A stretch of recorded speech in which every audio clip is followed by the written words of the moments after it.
piece of furniture that I found at an estate sale. With some paint, a stencil, and a little technique, DIYer Sue Dietrich is going to turn this plain table into a modern-looking piece. I'm trying to give it life again and make it fit into today's decor. Sue says there are two things you should really pay attention to make sure this is a successful project. One is the type of paint you use.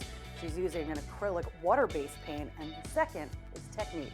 The whole key to stenciling, she says, is using very little paint. When you have a lot of paint on the sponge, that's when you'll get the wet and the seeping underneath, and then when you lift it up, it's runny. I used a little foam sponge. You can get at Michael's or any Hobby Lobby, any of those places. Ooh, I like that. Yeah, it's pretty, right? Yeah. Now for our 3 C's. Can I even do this? Sue says this is a 1 when it comes to difficulty. Commitment. This project took about 30 minutes without dry time. And cost? Sue says it was about $50 for everything, including the table. I'm just going to dab it. Less is more, actually. You're better off going over again and layering. And as you can see, it's kind of dry and I have to keep going over it, layering.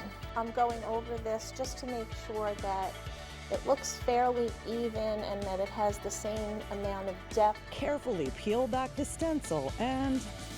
That looks great. Very nice. I'm Christine Insinger, and that's this week's Escape to Home. Well, if you're looking for a simple way to make an old piece of furniture new again, our Christine Insinger shows us how in this week's Escape to Home. So if you want a DIY project, you can check it all out on our website, news12.com.